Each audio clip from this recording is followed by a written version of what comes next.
Times now न भारत देख रहे हैं आप। फिट इंडिया का सुपर हिट बुलेटिन लेकर हाजिर है हम। मैं हूं आपके साथ श्वेता भट्टाचार्य। गुड मॉर्निंग, मैं हूं आपके साथ श्वेता श्रीवास्तव। तो आज दिन की शुरुआत इस बात से करते हैं कि आज सेकंड फेज की वोटिंग है और आप वोट कास्ट जरूर करें, क्योंकि हम भी वोट कास्ट करने वाले हैं और चुनाव से जुड़ी तमाम अपडेट्स हम आपको दिखाएंगे फिट इंडिया के सुपर हिट बुलेटिन में, और दिन भर भी तमाम अपडेट्स हम टाइम्स नाउ भारत पर आपको दिखाते रहेंगे। तो पहले मतदान फिर जलपान। अगर आपके क्षेत्र में आज वोटिंग है तो जरूर जाइए, पहले मतदान कीजिए, उसके बाद जलपान कीजिए, क्योंकि ये करना बहुत ही ज्यादा जरूरी है। और इसके लिए जरूरी हमारे लिए ये है कि रोज हम आप तक खबरें पहुंचाएं, इसलिए बने रहिए हमारे साथ।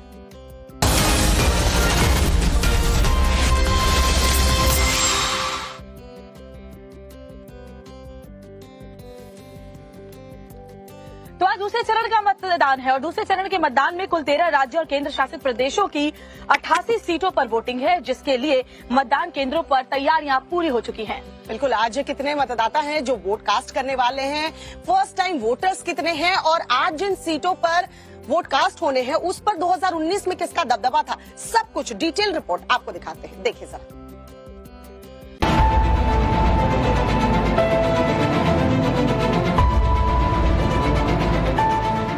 लोकसभा चुनाव के महापर्व में आज दूसरे चरण की वोटिंग है, जिसे लेकर न सिर्फ तैयारियां पूरी हैं, बल्कि प्रशासन ने भी कमर कस ली है। केरल से लेकर कश्मीर तक सुरक्षा के पुख्ता इंतजाम किए गए हैं।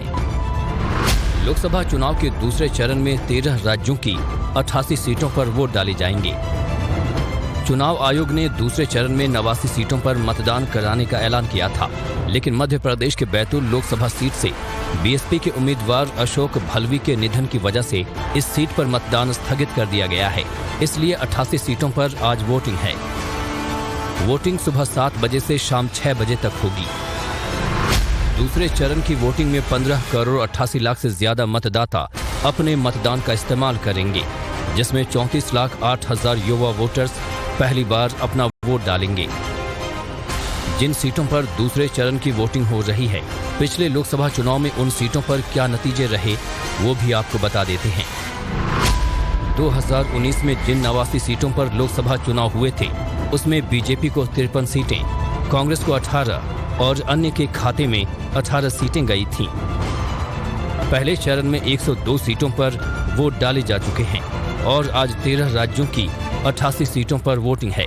किसके पक्ष में ये चुनाव होगा, इसके नतीजे 4 जून को सामने आएंगे। चुनाव को लेकर तैयारियां पूरी कर ली गई हैं। जम्मू कश्मीर से लेकर केरल तक आज मतदान होने हैं। जम्मू कश्मीर की 1 सीट पर मतदान होना है, तो केरल की सभी 20 सीटों पर आज ही वोट कास्ट किए जाएंगे। तो दूसरे चरण के मतदान के दौरान किन किन राज्यों में कहां वोटिंग है, कितनी सीटों पर आज मतदान हो रहे हैं, सारा अपडेट इस रिपोर्ट के जरिए जानिए आप। लोकसभा चुनाव के दूसरे चरण में जम्मू कश्मीर से लेकर केरल तक चुनाव हो रहे हैं। कुल 13 राज्यों की 88 सीटों पर वोटिंग है। अब आपको बताते हैं कि किन राज्यों में कितनी सीटों पर आज वोटिंग है। जम्मू कश्मीर से शुरू करें तो यहाँ 1 सीट जम्मू पर चुनाव है, तो वहीं उत्तर प्रदेश में 8 सीटों पर वोटिंग है। बिहार में 5 सीटों पर मतदान है। राजस्थान की 13 सीटों पर वोटिंग है, तो वहीं मध्य प्रदेश में 7 की जगह 6 सीटों पर वोटिंग है, क्योंकि बैतूल में एक प्रत्याशी की मौत से चुनाव स्थगित हो गया है। इसके अलावा छत्तीसगढ़ की 3 सीटों पर वोटिंग है। महाराष्ट्र में 8 सीटों पर मतदान है। पश्चिम बंगाल में 3 सीटों पर चुनाव है। असम में 5 सीटों पर वोटिंग है। वहीं त्रिपुरा और मणिपुर में 1-1 सीटों पर मतदान है। कर्नाटक में 14 सीटों पर वोटिंग है। तो वहीं केरल की बात करें तो यहाँ सभी 20 सीटों पर आज वोटिंग है। तो दूसरे चरण का आज मतदान है और कई ऐसी सीटें श्वेता जहां पर वीआईपी कैंडिडेट्स आज अपनी सियासी किस्मत आजमा रहे हैं। बिल्कुल, सेकेंड फेज की वोटिंग के दौरान राहुल गांधी से लेकर ओम बिरला तक चुनावी मैदान में है। कौन कौन से दिग्गज आज मत आजमाएंगे और आज जनता उनकी किस्मत का फैसला करेगी, देखिए इस रिपोर्ट में। लोकसभा के दूसरे चरण में कई ऐसी हॉट सीटें हैं जहां से कई दिग्गज नेता चुनावी मैदान में हैं। दूसरे चरण के चुनाव में कांग्रेस के पूर्व अध्यक्ष राहुल गांधी से लेकर लोकसभा स्पीकर ओम बिरला तक जैसे कई दिग्गज नेताओं की किस्मत आज ईवीएम में कैद हो जाएगी। किन हॉट सीटों पर दिग्गज नेता, या यूं कहें कि कौन कौन सी वीआईपी सीटें हैं जहां ये बड़े नेता चुनाव लड़ रहे हैं, वो भी जान लीजिए। सबसे पहले बात कांग्रेस के पूर्व अध्यक्ष राहुल गांधी की। राहुल गांधी वायनाड से दूसरी बार लोकसभा चुनाव मैदान में हैं। वहीं कोटा से लोकसभा स्पीकर ओम बिरला बीजेपी के टिकट पर चुनाव लड़ रहे हैं। तिरुवनंतपुरम से शशि थरूर कांग्रेस के टिकट पर चुनावी मैदान में हैं।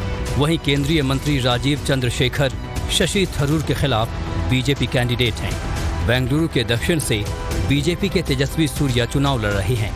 वहीं मथुरा से बॉलीवुड अभिनेत्री हेमा मालिनी तीसरी बार बीजेपी से चुनाव लड़ रही हैं। तो वहीं मेरठ से टीवी सीरियल रामायण से प्रसिद्धि हासिल करने वाले टीवी के राम अरुण गोविल पहली बार बीजेपी के टिकट से चुनाव लड़ रहे हैं। बिहार की हॉट सीट की बात करें तो पूर्णिया से पप्पू यादव निर्दलीय ही चुनावी मैदान में हैं। वहीं मध्य प्रदेश में वीआईपी सीट की बात करें तो खजुराहो से मध्य प्रदेश बीजेपी के अध्यक्ष वी.डी. शर्मा चुनाव लड़ रहे हैं। कर्नाटक की बात करें तो यहां मांड्या से पूर्व सीएम एच.डी. कुमारस्वामी अपनी किस्मत आजमा रहे हैं। दूसरे चरण में ये वो खास सीटें हैं जिन पर आज नजर रहेगी। ये वो सीटें हैं जहां से वीआईपी कैंडिडेट खड़े हुए हैं और इनकी किस्मत आज ईवीएम में कैद होगी। तो एक तरफ आज सेकंड फेज की वोटिंग होनी है, लेकिन तीसरे चरण के लिए जो सियासी पार्टियां हैं उन्होंने कमर कस ली है और आज धुआंधार प्रचार भी करने वाली हैं। थर्ड फेज में वोटिंग जहां होगी वहां के लिए आज दिग्गज कहां प्रचार करने वाले हैं, ये भी हम आपको बताएंगे। तो प्रधानमंत्री नरेंद्र मोदी से लेकर के राहुल गांधी तक कहां आज चुनावी सभाओं को संबोधित करने वाले हैं, देखिए रिपोर्ट।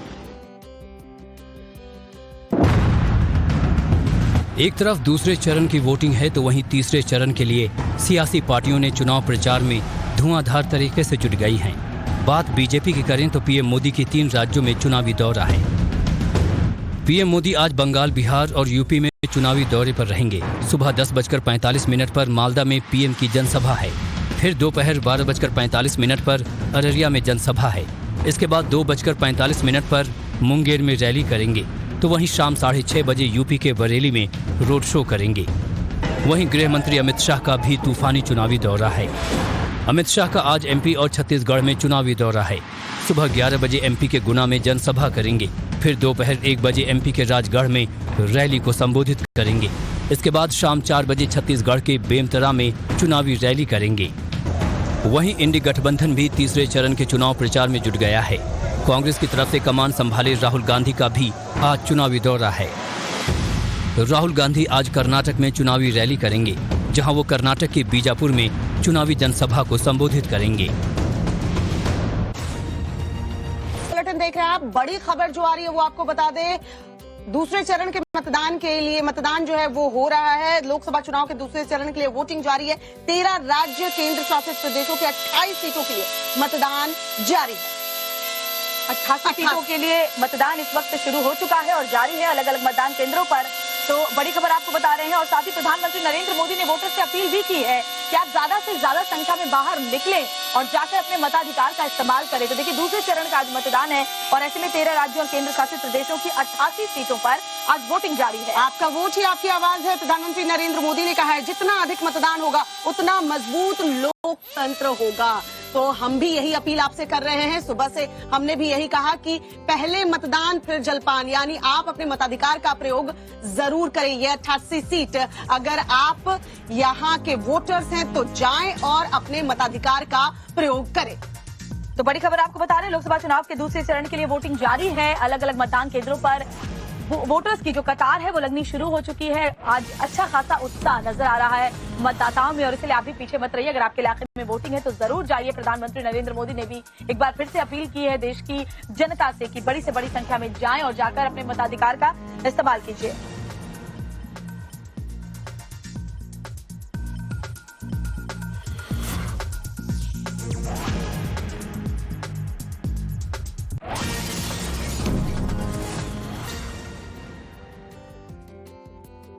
और चलिए बात अगली खबर की करते हैं। तो प्रधानमंत्री नरेंद्र मोदी की आगरा की रैली के बारे में आपको जानकारी दें। आगरा की रैली में जमकर प्रधानमंत्री नरेंद्र मोदी गरजे हैं। इंडी गठबंधन पर तुष्टीकरण के आरोप उन्होंने लगाए। तुष्टीकरण ने देश को टुकड़ों में बांट दिया है। प्रधानमंत्री नरेंद्र मोदी ने ये आरोप लगाया है। कांग्रेस का मैनिफेस्टो मुस्लिम लीग वाला है। फिर से वही बातें प्रधानमंत्री नरेंद्र मोदी ने आगरा में भी दोहराई हैं।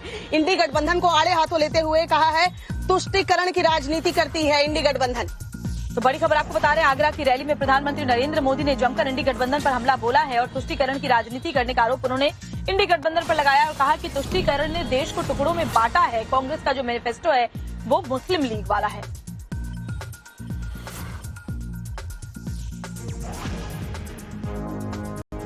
हमारे देश में हमने तुष्टीकरण की राजनीति बहुत देखी है। तुष्टीकरण की राजनीति ने के देश को टुकड़े टुकड़ों में बांट के रख दिया है। तुष्टीकरण की राजनीति ने सच्चे और ईमानदारों के हक को डुबोया है और इसलिए अब मोदी तुष्टीकरण को समाप्त करके संतुष्टीकरण की ओर आगे बढ़ रहा। सबका साथ सबका विकास ये मंत्र भी उसी तुष्टीकरण का महामार्ग है। लेकिन सपा कांग्रेस का इंडी गठबंधन घोर तुष्टीकरण में जुटा है। इस बार के मैनिफेस्टो पर 7% मुस्लिम लीग का थप्पा लगा हुआ है, मुस्लिम लीग की छाप है। कांग्रेस का पूरा मैनिफेस्टो सिर्फ वोट बैंक को मजबूत करने के लिए समर्पित है। बिहार की पूर्णिया लोकसभा सीट की अगर बात करें तो ये सीट काफी चर्चा में है। पप्पू यादव यहां से कांग्रेस से जब टिकट नहीं मिला तो निर्दलीय चुनावी मैदान में है। लगातार हमला हम देख रहे हैं। तेजस्वी यादव भी पप्पू यादव को आड़े हाथों लेते हुए नजर आए हैं, तो पप्पू यादव भी पीछे नहीं रहे हैं। वो भी जोर शोर से अपना चुनाव प्रचार करते हुए देखे जा सकते हैं। तो पप्पू यादव भी चुनाव प्रचार में लगे हैं। इस दौरान गुरुवार को जब उनकी गाड़ी की चेकिंग की गई तो खबर यह है कि भारी मात्रा में कैश उनकी गाड़ी से बरामद हुआ है और साथ ही पप्पू यादव से इसको लेकर के सवाल जवाब भी किए गए हैं। हालांकि सुरक्षा बलों ने इस पर क्या एक्शन लिया वो भी आपको दिखा देंगे।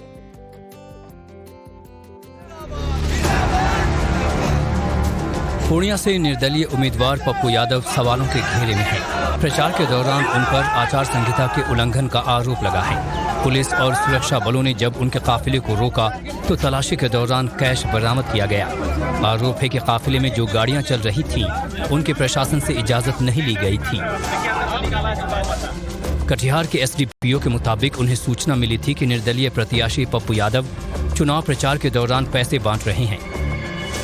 इसकी सूचना मिलने पर जब उनकी गाड़ी को रोका गया तो वो सुरक्षा बलों और प्रशासन की टीम के साथ बदसलूकी और गलत शब्दों का इस्तेमाल करने लगे।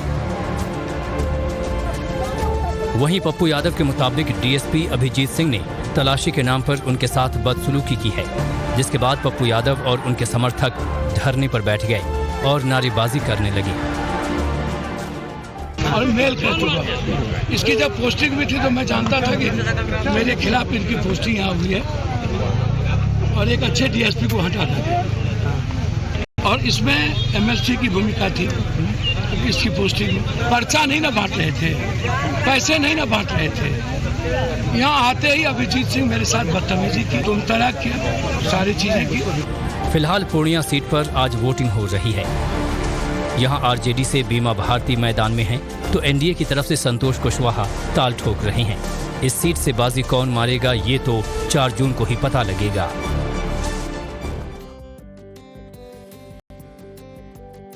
और बड़ी खबर एक और आपको बताते हैं, ईवीएम वीवीपैट पर सुप्रीम कोर्ट में सुनवाई। वीवीपैट पर्चियों की 100% क्रॉस चेकिंग की मांग की गई है, जिस पर फैसला सुप्रीम कोर्ट ने सुरक्षित रखा था। सुबह 10:30 बजे बताया जा रहा है फैसला आ सकता है। ईवीएम पर आज सुप्रीम कोर्ट का फैसला आ सकता है। ईवीएम से वीवीपैट की पर्चियों के मिलान का मामला है और सुप्रीम कोर्ट ने तमाम दलीलें सुनने के बाद फैसला सुरक्षित रख लिया था। सुबह 10:30 बजे बताया जा रहा है कि इस पर फैसला आ सकता है। दरअसल ये जो याचिका थी उसके बारे में आपको बताते हैं। 100% मिलान के लिए याचिका लगाई गई थी, जिस पर पिछली सुनवाई में सुप्रीम कोर्ट ने अपना फैसला सुरक्षित रखा था और आज ये फैसला आ सकता है सुबह 10:30 बजे। तो ये बहुत ही अहम फैसला होगा जिस पर सबकी निगाहें होंगी। वीवीपैट पर्चियों की 100% क्रॉस चेकिंग की मांग इस याचिका के जरिए सुप्रीम कोर्ट के सामने रखी गई थी। सुप्रीम कोर्ट ने चुनाव आयोग से जवाब भी मांगा था, क्योंकि सुप्रीम कोर्ट की तरफ से सुझाव दिया गया था कि क्या ये संभव है कि जो लोग हैं वो अपना वीवीपैट जो पर्चियां होती हैं वो खुद वहां पर डाल पाए, साथ ही साथ ईवीएम में जब वो वोट कास्ट करे तो उसके साथ बॉक्स में ये पर्चियां वो खुद अपने हाथों से डाल पाए। चुनाव आयोग की तरफ से जवाब दाखिल कर दिया गया था।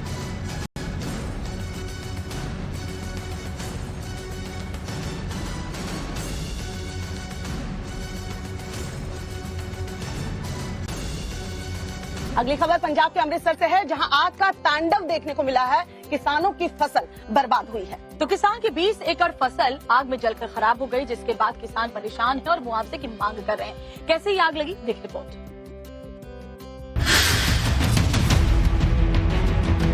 आग की लपटें उठ रही हैं। पूरे इलाके में धुएं का गुबार उठ रहा है। खेतों में लगी आग की तस्वीरें पंजाब के अमृतसर के नौशहरा गांव की हैं। आग 20 एकड़ के गेहूं के खेत में लगी, जिसके बाद इलाके में अफरा तफरी मच गई। गांव के कई लोग खेत की तरफ दौड़ पड़े। आग को बुझाने की कोशिश की गई, लेकिन खेत में आग इतनी तेजी से फैली कि कुछ ही मिनटों में पूरी खेत को अपनी आगोश में ले लिया। किसानों को गेहूं की फसल से काफी उम्मीदें होती हैं कि किसान फसल काट कर बेचकर अपना घर परिवार चलाएगा, लेकिन अचानक लगी आग से 20 एकड़ से ज्यादा की फसल बर्बाद हो गई, जिसके बाद खेत के मालिक किसान ने जलकर राख हुई फसल के मुआवजे की मांग की। जिसों तक नजर आउंदी है सारा इलाका सड़ चुका है। ਇਹਦੇ ਵਿੱਚ ਕਈ ਕਿੱਲੇ ਕਣਕ ਦੇ ਸੀ, ਬਹੁਤ ਸਾਰਾ ਜਿਹੜਾ ਕਣਕ ਦਾ ਨੁਕਸਾਨ ਹੋ ਚੁੱਕਾ ਹੈ। ਲਗਭਗ ਕੋਈ 18-20 ਏਕੜ ਨੇ, ਜਿਨ੍ਹਾਂ ਵਿੱਚ ਕੁਝ ਕਿੱਲੇ ਨਾੜਦੇ ਨੇ। किसानों का आरोप है कि गेहूं के खेतों में आग बिजली की हाई पावर तारों के शॉर्ट सर्किट से लगी है। हाई टेंशन लाइन खेतों के ऊपर से जा रही है। खबर यूपी के हापुड़ से आपको दिखाते हैं, जहां एक गांव में तेंदुए के आतंक से लोग दहशत में हैं। तेंदुआ जो है वो गांव में घुसा और खेतों में काम कर रहे किसानों पर अटैक भी किया है। 4 लोग घायल बताए गए। रिपोर्ट देखिए।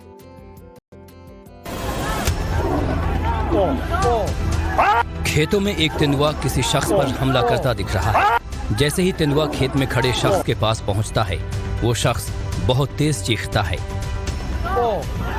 इस दौरान वहां एक और शख्स नजर आ रहा है। दोनों ही लोग तेंदुए को भगाने की कोशिश करते हैं, लेकिन तब तक तेंदुआ उन पर हमला कर चुका था। तेंदुए के हमले का ये वीडियो यूपी के हापुड़ जिले से सामने आया है, जहां खेतों में घुसे तेंदुए ने हमला कर 4 किसानों को घायल कर दिया। घटना जिले के सालारपुर गांव की है, जहां एक खूंखार तेंदुए ने पहले खेतों में काम कर रहे 2 शख्स पर हमला किया। उसके बाद गांव के 2 अन्य लोगों को भी घायल किया। घटना की सूचना के बाद मौके पर पहुंची पुलिस और वन विभाग की टीम ने तेंदुए की तलाश शुरू की। वहीं सूचना मिलते ही मौके पर पहुंचकर जिले के डीएम ने संज्ञान लिया, जिसके बाद हमलावर तेंदुए को पकड़ने के लिए हापुड़ सहित नोएडा और मेरठ के वन विभाग की संयुक्त टीम ने सर्च अभियान चलाया। गांव के आसपास जंगलों में तेंदुए के छिपे होने से ग्रामीणों में दहशत का माहौल बन गया है। ग्रामीण और किसानों ने वन विभाग से गांव और जंगल के इलाके में पिंजरा लगवाने और जल्द से जल्द तेंदुए को पकड़ने की मांग की है। सपा अध्यक्ष अखिलेश यादव जो है कन्नौज से अब ताल ठोक रहे हैं। 2019 की अगर बात करें तो अखिलेश ने आजमगढ़ से चुनाव लड़ा था। अखिलेश फिलहाल मैनपुरी जिले के करहल सीट से विधायक है। तो इत्र नगरी कन्नौज अब इस बार सियासी नाक की लड़ाई बनती हुई नजर आ रही है समाजवादी पार्टी और बीजेपी के बीच। अखिलेश के सामने बीजेपी के सुब्रत पाठक होंगे, जिन्होंने 2019 के चुनाव में अखिलेश की पत्नी डिंपल यादव को हराया था। कन्नौज सीट को लेकर सियासी दुविधा खत्म हो गई है। समाजवादी पार्टी की तरफ से खुद अखिलेश यादव इस सीट से चुनाव मैदान में उतर गए हैं। गुरुवार को अखिलेश यादव ने कन्नौज से नामांकन किया और बीजेपी को आड़े हाथों लिया। अखिलेश ने कहा कि बीजेपी के लोग हार रहे हैं, इसलिए घबराए हुए हैं। वहीं बीजेपी की तरफ से भी पलटवार देखने को मिला। सुब्रत पाठक ने कन्नौज सीट के जंग को भारत पाकिस्तान का मुकाबला बता डाला। बॉल फेंक पाएंगे न बैट घुमा पाएंगे। अगर पहली बॉल पे छक्का न मारा तो हम समाजवादी लोग नहीं हैं, और 6 की 6 बॉलों पे छक्का मारेंगे। तो पहलवान हारने लगता है, फिर वो छटपटाता है, वो भागता है, फिर इसी तरह के काम करता है जो तो आप बता रहे हो। अरे भाई कन्नौज से क्या लेना देना भारत पाकिस्तान का? क्या लेना देना बताओ कन्नौज से? की पार्टी सांप्रदायिक जातिवाद और परिवारवाद की पाठशाला से निकली हुई है, और ये विनाश की राजनीति करने वाले लोग हैं, और ये लूट, आतंकवाद, भ्रष्टाचार को बढ़ावा देने वाले लोग। समाजवादी पार्टी की तरफ से राम गोपाल यादव ने मोर्चा संभाला और यहां तक कह दिया कि सुब्रत पाठक का दिमागी संतुलन बिगड़ गया है। यादव आए तो कम से कम यहाँ लड़ाई तो होगी। नहीं तो अब तक तो स्थिति ये थी कि जैसे भारत का मैच, क्रिकेट मैच नेपाल की टीम के साथ हो रहा हो, तो इस प्रकार की स्थिति थी। लेकिन अब जो है भारत का मैच पाकिस्तान के साथ होगा, वो आपने देखा हमेशा वर्ल्ड कप में भारत ही जीतती है, तो पाकिस्तान हारेगी। फितूर हो गया उनके दिमाग, वोल्ट ढीला हो गया उनके दिमाग। अब उसे चुनाव लड़ने लायक नहीं, उसे भेजना चाहिए ल्यूनेटिक असाइलम, पागल खाने में, क्योंकि जो पागल है आदमी चुनाव नहीं लड़ सकता। और अगर ये बात कह रहा है तो पागल है। बीजेपी की तरफ से केशव प्रसाद मौर्य ने अखिलेश पर तंज कसा, कहा कि अब अखिलेश को हराने में मजा आएगा। शिवपाल यादव ने पलटवार किया, कहा कन्नौज में सुब्रत का कोई नाम लेने वाला नहीं। लोग तो यही मान रहे थे कि श्री अखिलेश यादव जी ही कन्नौज से लड़ेंगे।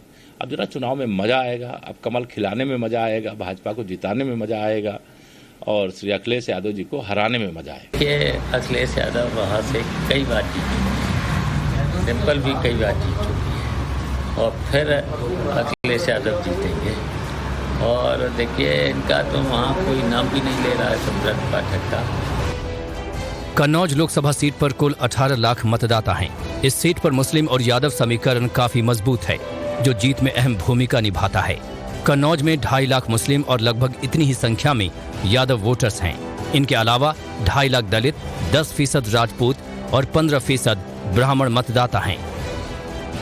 2014 में इस सीट से अखिलेश की पत्नी डिम्पल यादव ने चुनाव लड़ा और मोदी लहर में भी बीजेपी के सुब्रत पाठक को हरा दिया।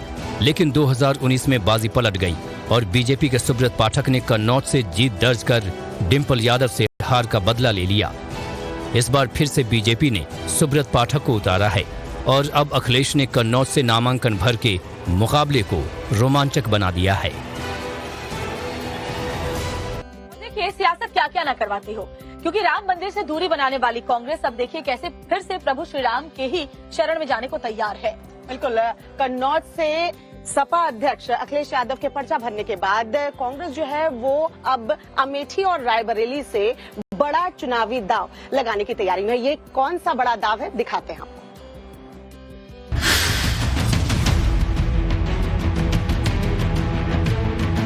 यूपी में इंडिया गठबंधन बीजेपी को रोकने का हर संभव प्रयास कर रही है। इसके लिए साम दाम दंड भेद हर तरह के हथकंडे अपनाए जा रहे हैं। कन्नौज से सपा अध्यक्ष अखिलेश यादव के पर्चा भरने के बाद अब अमेठी और रायबरेली सीट पर कांग्रेस ने भी बड़ा चुनावी दांव लगाने का मन बना लिया है। सूत्रों के मुताबिक राहुल गांधी और प्रियंका जल्द अयोध्या जा सकते हैं, जहां वो दोनों रामलला का दर्शन करेंगे।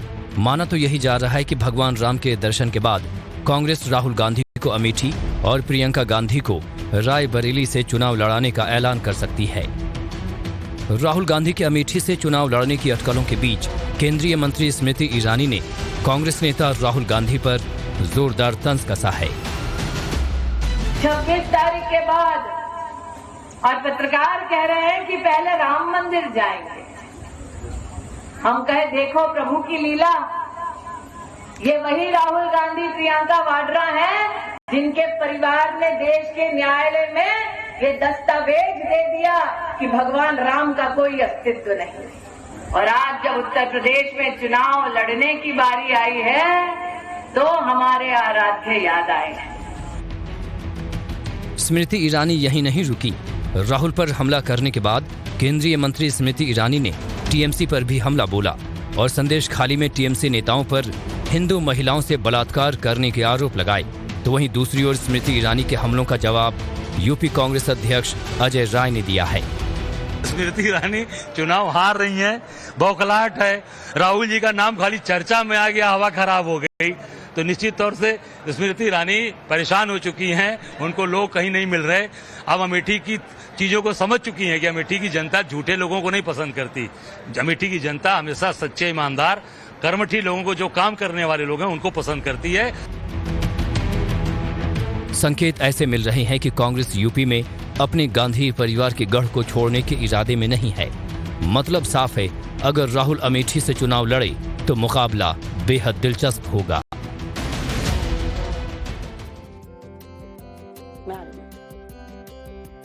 और एक बड़ी खबर इस वक्त जम्मू कश्मीर से मिल रही है। जम्मू कश्मीर में सुरक्षा बलों की मुठभेड़ आतंकियों के साथ हुई है। सोपोर में सुरक्षा बलों ने 2 आतंकियों को घेर रखा है और पूरे इलाके की घेराबंदी की गई है।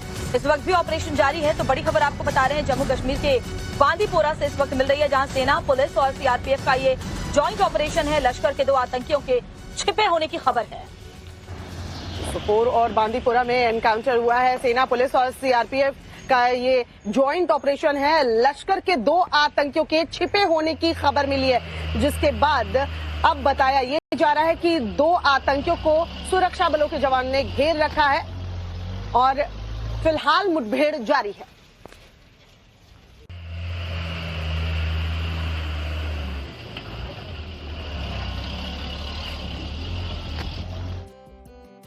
अब खबर उत्तर प्रदेश के प्रयागराज से आपको बताते हैं, जहां एक थाने में आग लगने से आसपास के इलाके में हड़कंप मच गया। थाने में खड़ी जो भी गाड़ियां थी वो इसकी चपेट में आई हैं, भारी नुकसान पहुंचा है। रिपोर्ट दिखाते हैं, देखिए जरा। गाड़ियों में आग लगी है, आग की लपटें उठ रही हैं।